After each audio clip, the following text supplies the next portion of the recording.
Pero ¿para qué nos sirve la ley de la Superintendencia de Control y Poder del Mercado? El objetivo de la presente ley es evitar, prevenir y corregir y eliminar y sancionar el abuso de operadores económicos con poder de mercado.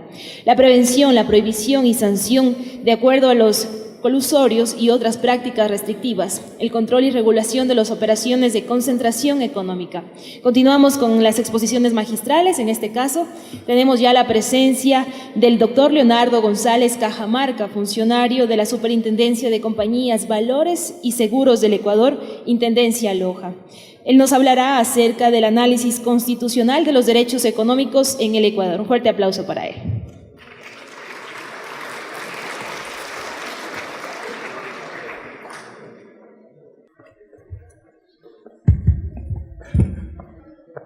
Buenos días. Quiero agradecer la gentil invitación por parte de la Superintendencia de Control de Poder del Mercado en la persona del señor Intendente titular y el señor Intendente subrogante. Realmente, para iniciar esta conferencia de derechos económicos con especial atención al derecho a la libertad de empresa, vamos a tener 3 ejes de discusión. Sigamos, por favor. Vamos nosotros a revisar 3 ejes de discusión que están fundamentados en 3 cuestiones que amerita una discusión bastante seria y profunda desde el punto de vista del derecho económico, el derecho empresarial y el aspecto social del Estado ecuatoriano como tal. Los derechos económicos dentro de la textura constitucional del Estado ecuatoriano están dados en un catálogo de derechos individuales, colectivos y de la propia naturaleza.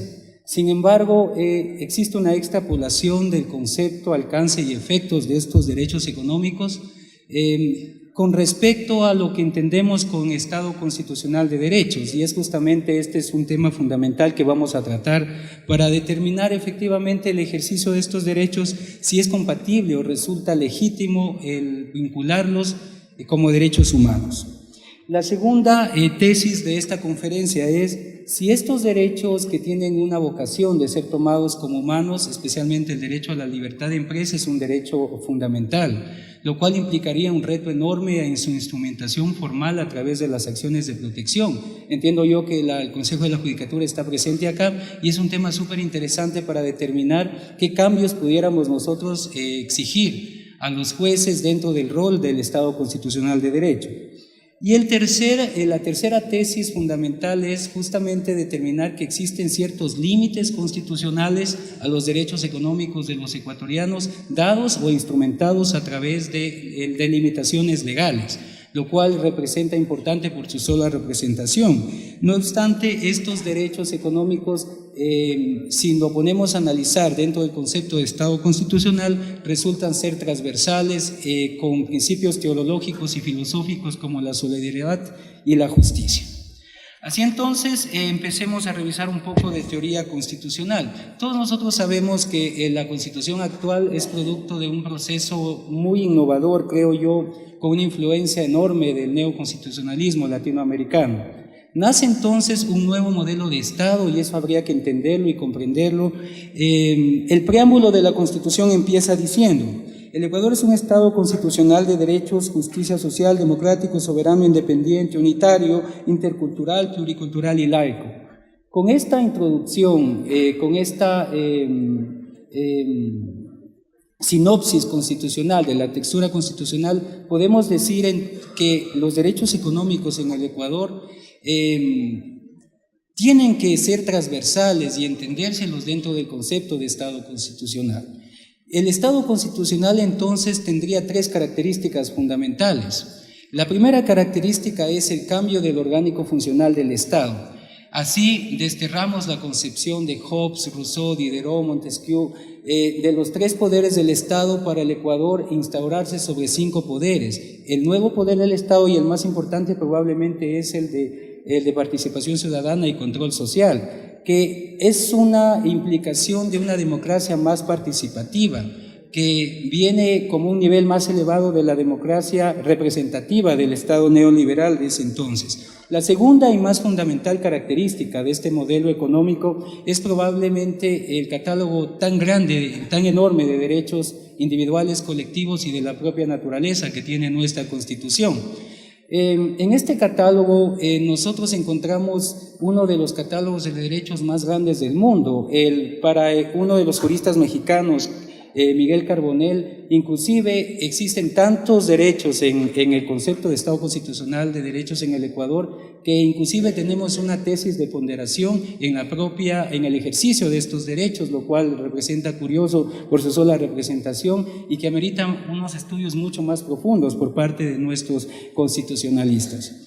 El tercer punto sería que estos derechos individuales colectivos y especialmente los de la naturaleza subordinan ciertas condiciones a la propiedad privada en el Ecuador. Me refiero a la propiedad, a la función social y la función ecológica de la propiedad, catapultando, diría yo, a la Constitución ecuatoriana entre una de las más ecológicas del planeta.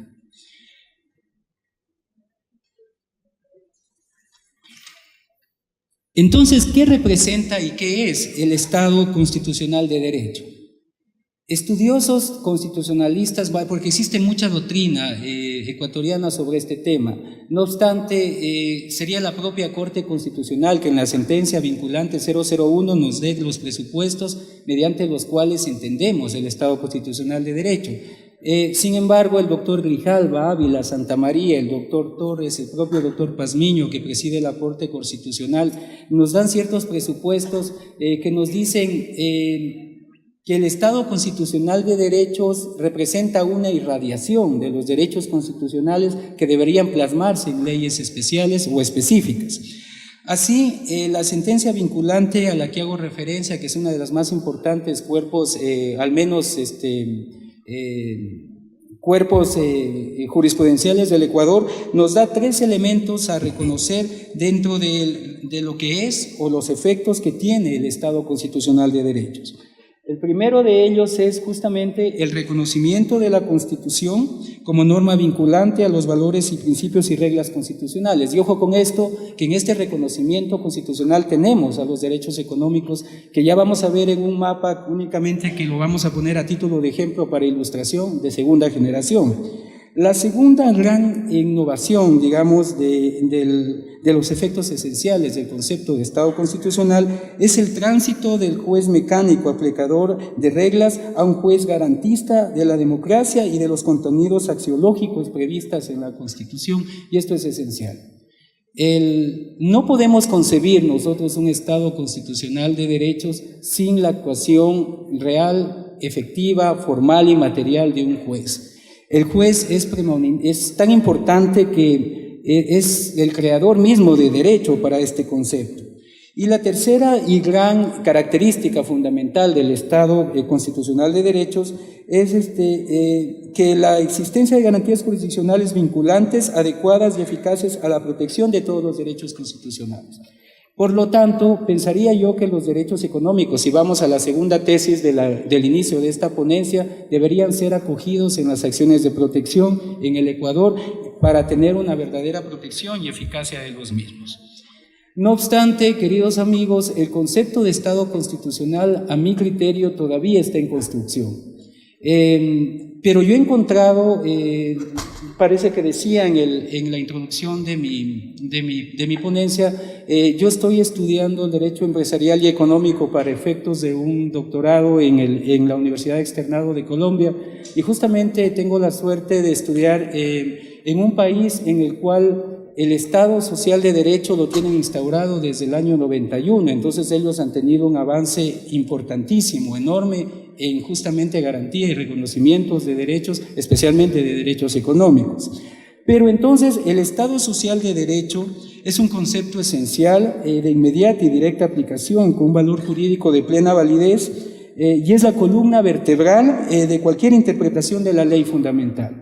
Entonces, ¿qué pasaría o qué hace falta en el Ecuador para lograr un efectivo goce y ejercicio de estos derechos? Justamente la irradiación de los derechos constitucionales. Ya vamos a ver cuáles, efectivamente son 4 los derechos económicos que se determinan dentro de un contexto de segunda generación, pero voy a poner mayor atención al derecho a la libertad de empresa y a la libre competencia, porque justamente este fórum o este seminario está dado en base a emprendimiento e innovación. ¿Quiénes son los emprendedores? ¿Quiénes son los innovadores? Los empresarios. Por lo tanto, el derecho a la libertad de empresa tendría que tener una vocación de derecho fundamental en el Estado ecuatoriano. Además de eso, el Estado social de derecho implica un replanteamiento de los derechos fundamentales, y esto es importantísimo. Estos derechos fundamentales de primera generación que estaban en la Declaración Universal de los Derechos Humanos y que después algunos de ellos fueron recogidos en 1966 en la Declaración Universal de los Derechos Económicos, Sociales y Culturales, tienen que tener justamente estas garantías y en el concepto de Estado constitucional se entremezclan entonces los derechos fundamentales individuales con los derechos colectivos o en su defecto los derechos sociales. Como tal sería importante, y en esta línea de pensamiento o en este orden de ideas tienen relevancia los derechos económicos sociales que se convierten en programas de acción de la propia Constitución y no de la ley. Estamos hablando, distinguidos amigos, de políticas públicas para poder potenciar justamente estos derechos empresariales o estos derechos económicos de los ciudadanos y de las personas ficticias que en el Estado ecuatoriano están dadas a través de la ley de compañías, ley de empresas unipersonales de responsabilidad limitada, ley de empresas públicas, el Código de Comercio y algunos contratos que no tienen personalidad jurídica, que están estructurados o que reza su existencia el Código Civil del Ecuador. Entonces, ¿cuáles son los derechos económicos, sociales y culturales? Estos derechos, antes de individualizarlos, porque ya vamos a ver que algunos de ellos son de primera generación también, pero ¿cuál sería la diferencia entonces? En la primera, cuando se hizo la Declaración Universal de los Derechos Humanos, dijimos, ok, tenemos derecho a la vida, sí, tenemos derecho a un trabajo, sí, pero el mismo derecho a trabajo, ya considerado como un derecho económico, ya reúne ciertas condiciones, y estas condiciones están dadas sobre la dignidad humana y la libertad. No necesitamos que alguien nos diga que el derecho al trabajo es un trabajo remunerado. Todos lo entendemos que sí, en estas alturas, en este nivel de desarrollo intelectual, cultural y científico de más de 2000 años. Todos nosotros entendemos que este derecho al trabajo existe. Pero en cambio los derechos económicos son en qué condiciones estoy teniendo este trabajo, si estoy recibiendo o no un sueldo digno sobre este trabajo, si tengo seguridad social, si tengo derecho a la huelga, derecho a la actividad sindical. Entonces, como ustedes ven, la progresividad de los derechos de primera generación a segunda generación son elementales dentro del concepto de estas libertades económicas. ¿Cuáles son en términos generales estos derechos? Como les digo, es en un tratado de 1966 que se basa sobre 4 elementos fundamentales y principales que estos derechos son interdependientes, son de carácter esencial, estos derechos son de carácter universal y estos derechos son indivisibles. Y la interdependencia, ¿qué significa? Que existe un nivel de transversal de estos derechos para efecto de sus garantías y protección por parte del Estado. ¿Cuáles son en términos generales? El trabajo, la seguridad social, la salud, la educación, la alimentación, el derecho al agua, la vivienda, el medio ambiente adecuado y la cultura.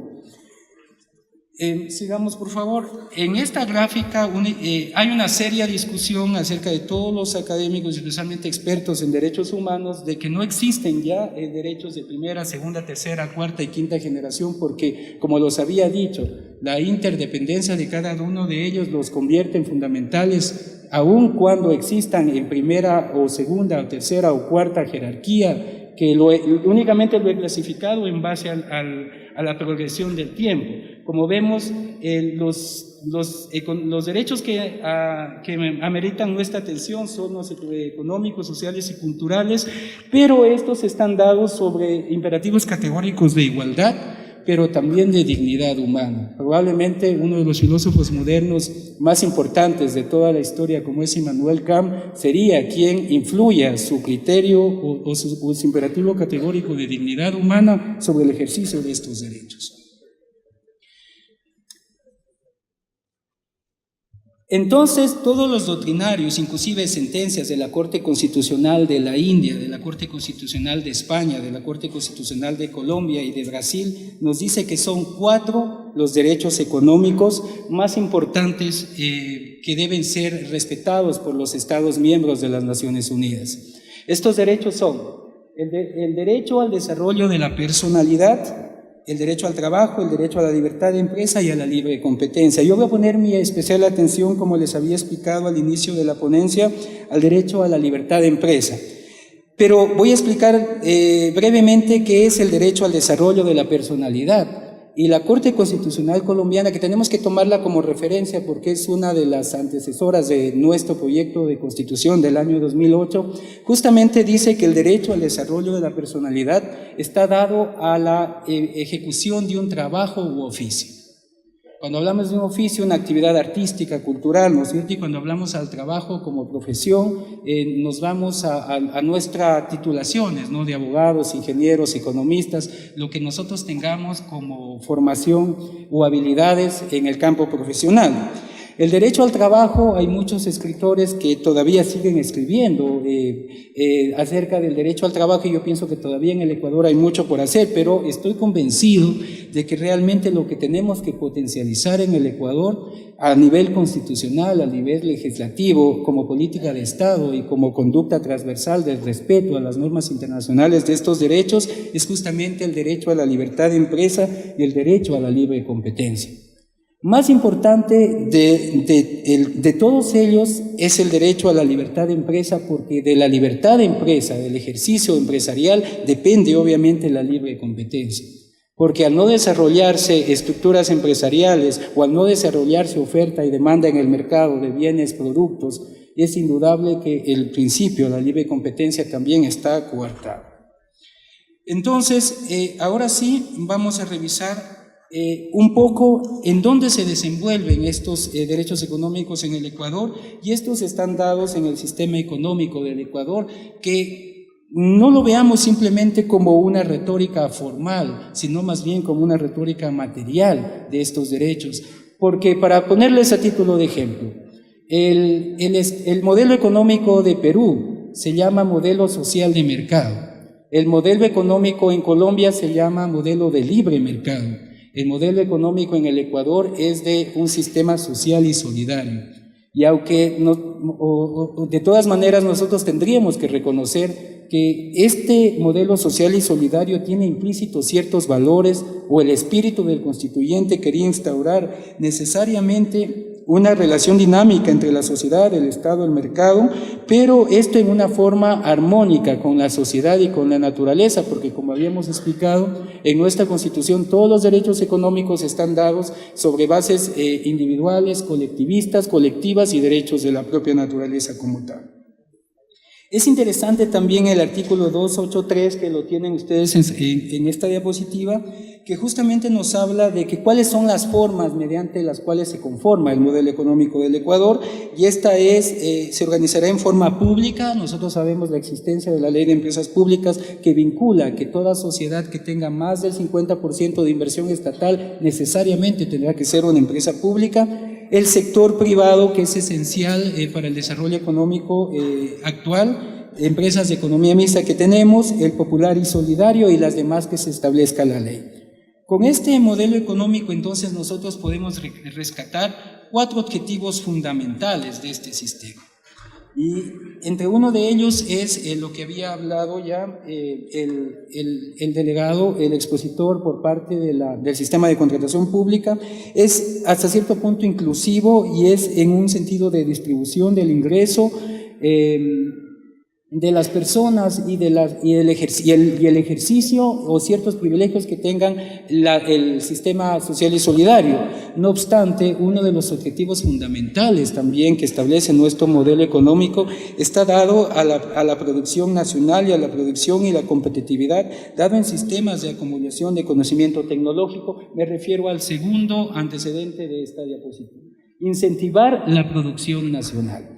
Entonces, ese es el desafío y la implementación ideal, digamos, dentro del concepto de Estado constitucional, de un verdadero goce y ejercicio de los derechos económicos en el Ecuador.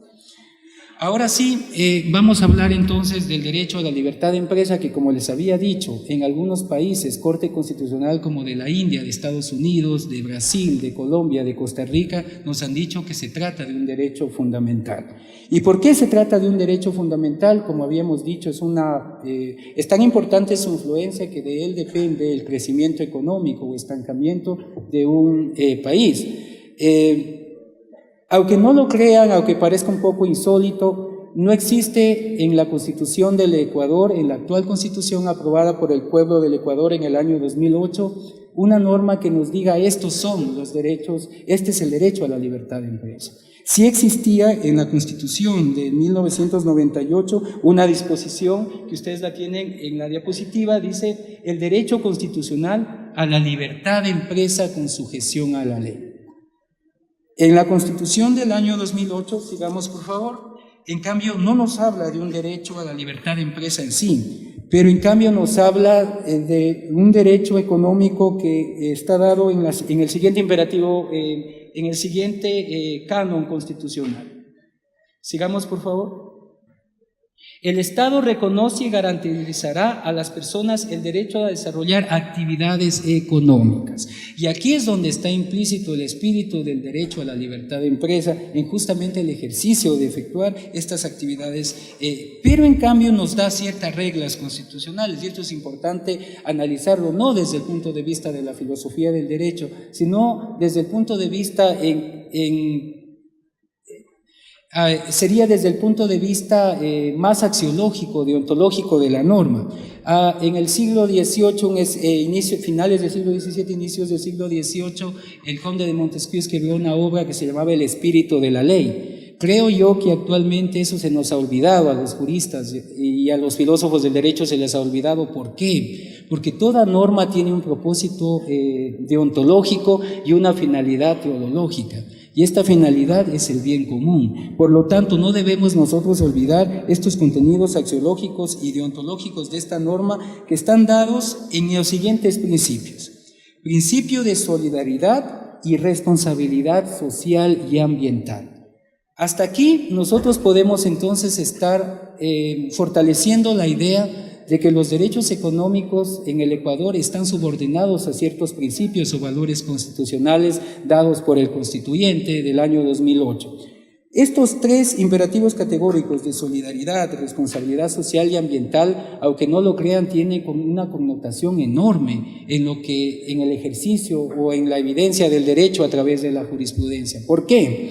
Porque si nosotros nos ponemos a analizar que el derecho a la propiedad privada en el Ecuador está subordinado a una función social y a una función ecológica, pues deberíamos entonces efectivamente pensar dos veces cuando nosotros propongamos hacer una actividad ecológica, porque ya no es el Estado el que te está regulando, es una norma de imperativos, una norma jerárquicamente superior, la cual nos está diciendo hay ciertas reglas o cánones constitucionales que tienes que respetar en el Estado ecuatoriano, lo cual no significa una vulneración de estos derechos, y eso quiero dejarlo claro.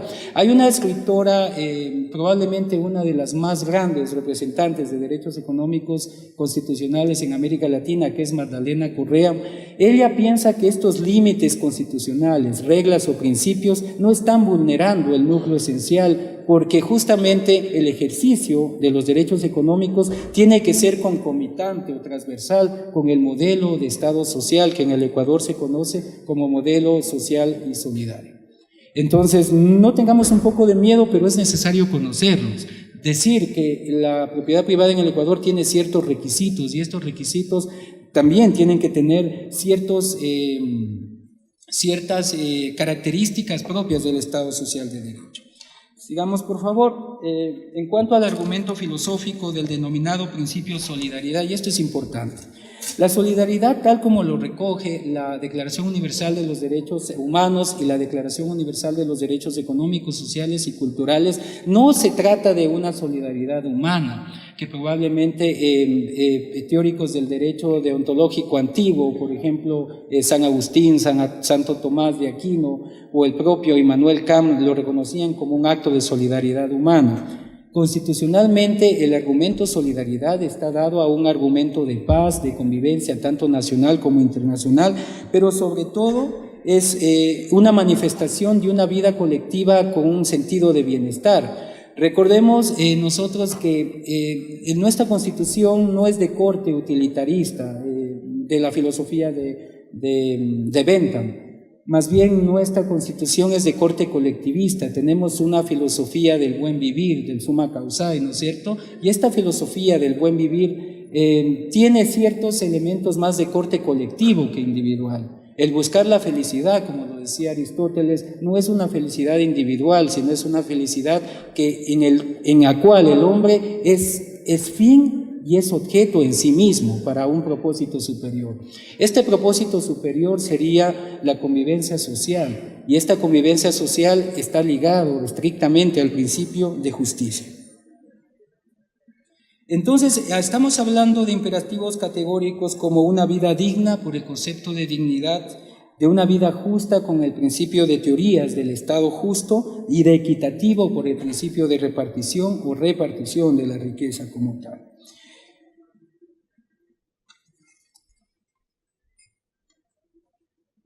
Como les había dicho antes, existe una discusión bastante seria en cuanto a determinar si estas reglas constitucionales propias del Estado Social de Derecho son límites a la Constitución.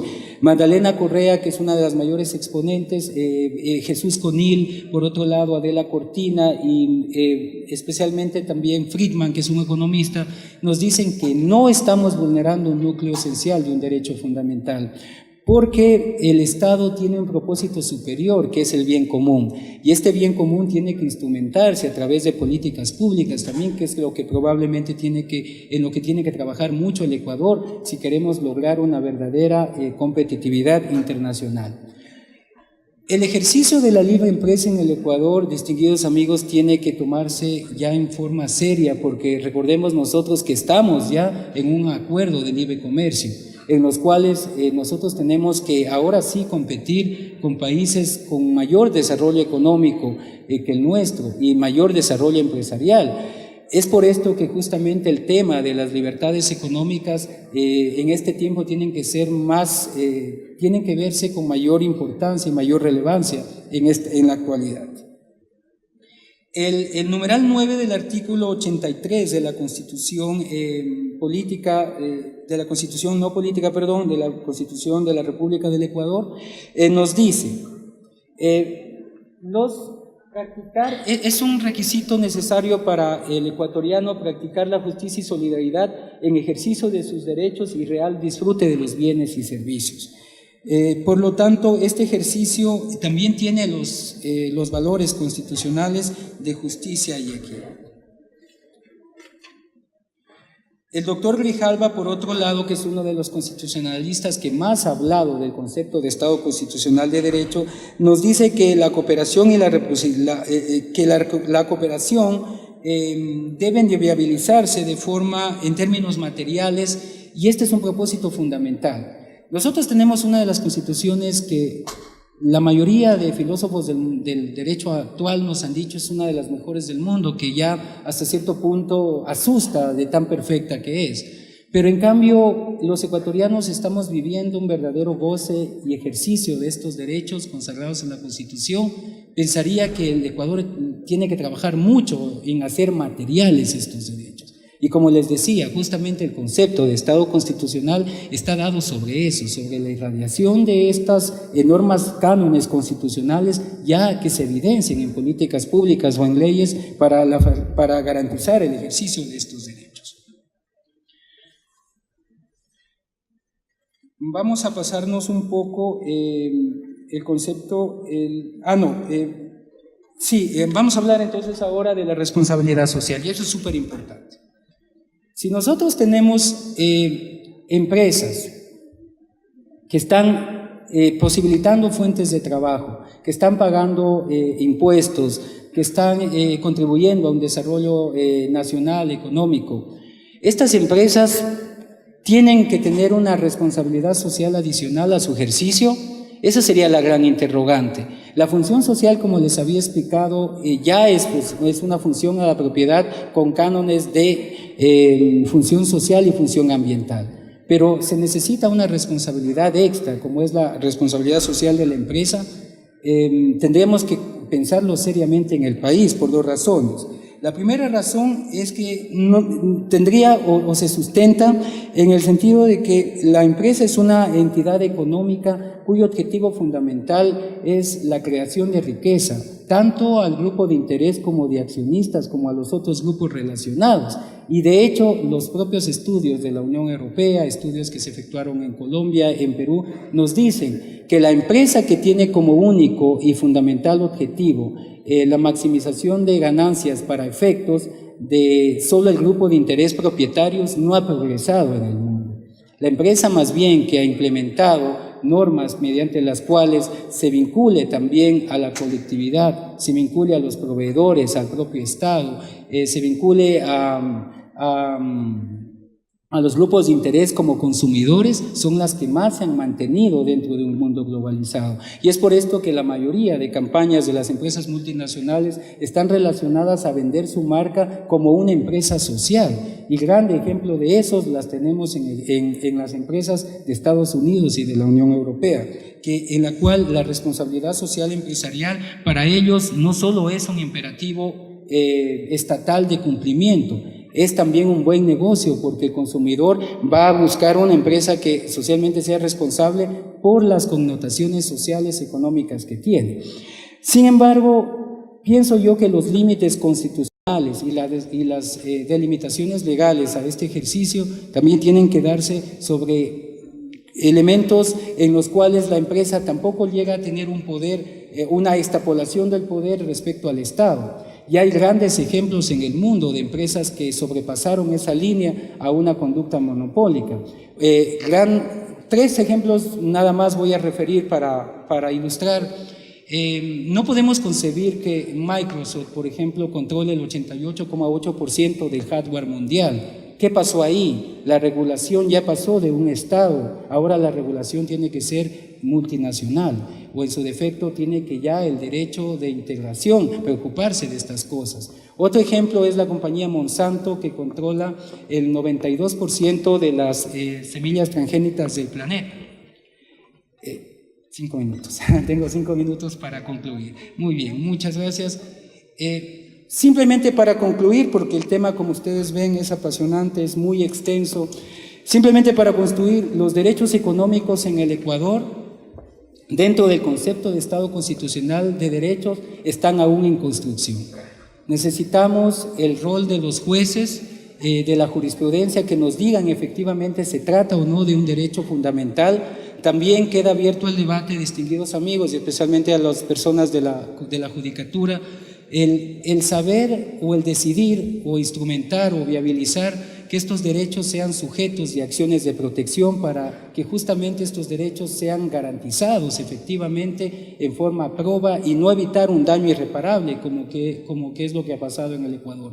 Otra conclusión sería que el derecho a la libertad de empresa es principal al de la libre competencia. Depende del desarrollo del derecho a la libertad de empresa para poder tener mayores opciones como consumidor y tener la facultad de escoger qué producto de calidad quiero comprar.